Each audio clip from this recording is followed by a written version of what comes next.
Today's episode of the podcast is a listener question. We have Mr. Daniel Wise, who has so kindly made a donation to the podcast, and he's asked a question, or actually two questions. I'm going to let him get away with that, so that we can now make this into an episode of the podcast. So I'm going to read out each of his questions, and we're going to then launch into the detailed answers behind what Daniel needs to do when it comes to his training and nutrition questions. But before we launch into those questions, let me tell you about the fact that you can download some free shizzle.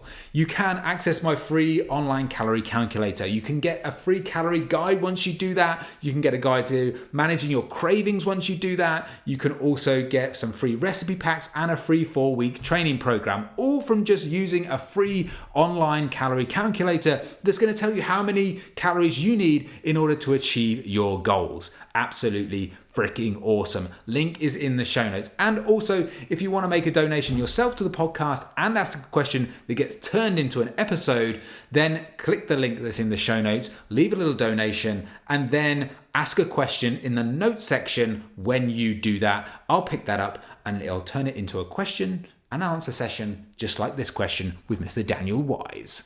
So Daniel asks, I have two questions, if that's okay. Yes, it is okay. Number one, what is the least amount of time do you think you have to cut or bulk before switching? Does it have to be months, or can it be as low as weeks to days? Okay, so in this scenario then, it can't be days. It can't be days.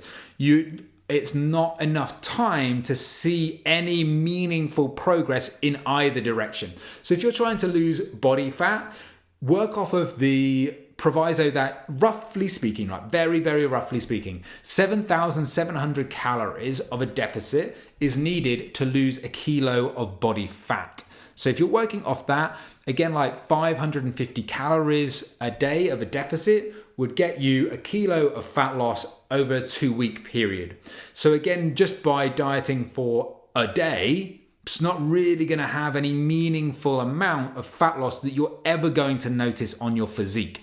And even after a week, 2 weeks, again, it's not really going to have visible changes to your physique from a fat loss perspective. You've really got to be, you could do like an aggressive 4-week diet. You'd probably see some good progress on that. You might do 6 weeks, 8 weeks, 12 weeks. Again, it depends on what the starting point is. Obviously, if you have a very low starting point in terms of your levels of body fat, you might not need to diet for that long to see the results that you want. If you've got a very high level of body fat and you want to get very lean, obviously your length of time in a deficit is going to be significantly greater. So it does kind of depend on what you want to achieve at the outcome of that deficit. So there's lots of different ways you can drop into a deficit. We've spoken about mini cuts and things like that. So you're bulking up for a period of time, dropping body fat back down for a short, intense amount of time, then going again into a muscle building phase and cycling through that. That's an obvious way to do it. That comes again with some pros and cons. If you're going to a mini cut that's quite aggressive, that can be difficult if it's in terms of your hunger levels, cravings, if you're not used to it, if you've got like previous eating disorders, you should steer well clear of it, not go anywhere near it.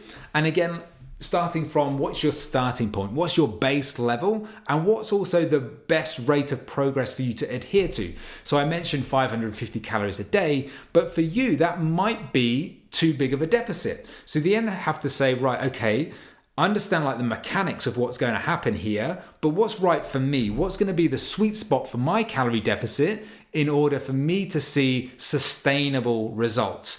So essentially in a cut, you're going to have to be in a cut for multiple weeks at least, maybe even months. It depends on what you're trying to achieve at the end of that. Now, when you switch to building muscle, that is definitely in the months category. I wouldn't even think about going into a muscle building phase for anything less than a few months at a time. Ideally, the rule of thumb that I work off is again, it depends on the person. So this does vary quite a lot. But if someone, let's say, is dieting for 3 months, I might have them in a muscle building phase for 6. Again, like almost double the amount of time, because building muscle is so much slower than losing body fat. They're not even comparable. It takes so much longer to build some muscle than it does to drop some body fat. So you have to give that process time to happen. You can't start being in a bulk for 2 days and then come into a deficit. You won't have built any meaningful amount of muscle.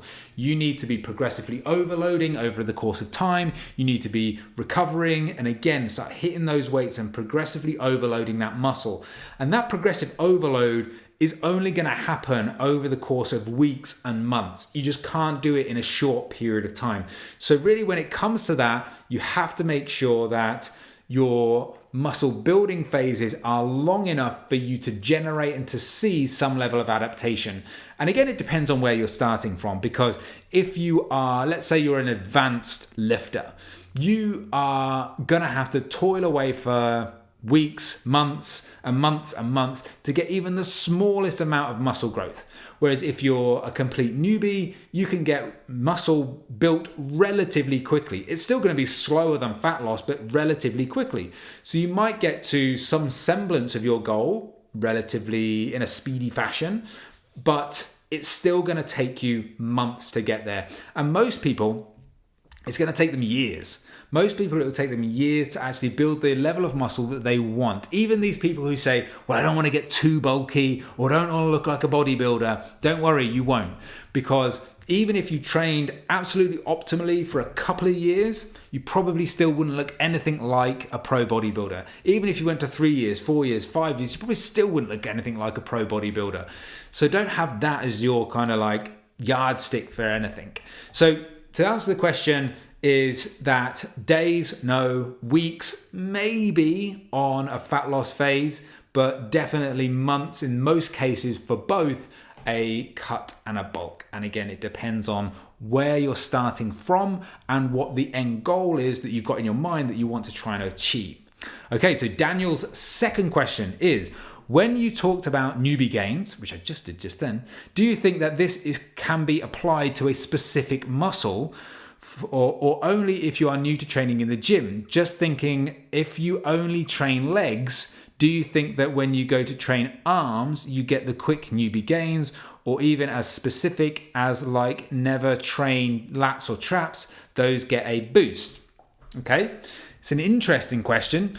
What I would say is that I don't think that will practically, in the real world, ever happen. Unless you literally just don't train, for example, you literally just don't train legs ever, then you are going to see, because when you think about it, is the newbie gains thing will be like by muscle group. But again, like in practical scenarios, is if you're, for example, lifting, if you're doing back workout, you're going to get some bicep in there. You're going to get a bit of lat. You're going to get a little bit of mid-back. Yes, you pick exercises that might bias the lat or might bias your mid-back, traps, whatever it is.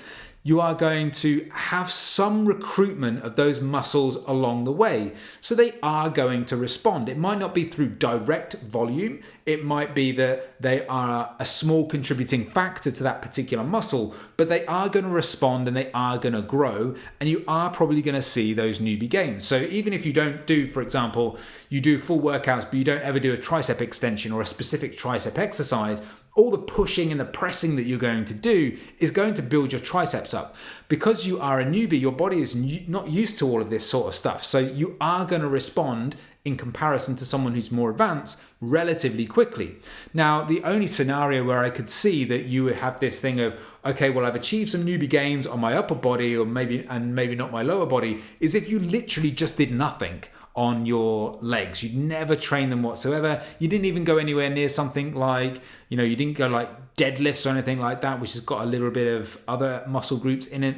But that in that scenario, then yeah, if you then said, okay, well, I'm not going to train legs for a year, and then you came back to it, yeah, you could get some newbie gains from that. But in practical terms, I don't think anyone in their right mind is going to approach it that way unless they have an injury which prevents them from doing so. Maybe it's a case that you've got a lower body injury, so you can train your upper body unrestricted, and you do that, but you've not been able to train your lower body. Then in maybe, I don't know, when you've recovered a year or so later, then you're looking for, right, now I'm going to start in the gym doing my legs as well. The legs are therefore going to respond because they've not had that training stimulus before. If they are completely new to resistance training and being pushed through progressive overload, they are going to respond as if you are a newbie. It doesn't really work that it's, okay, well, I've been in the gym for 2 years, but I've never trained legs, so therefore those legs aren't going to respond. It is literally just like a bi-muscle group thing. But again, in the practical scenario, I don't think you're ever going to come across that situation unless your training program is just really out of whack and you don't really focus in on those things.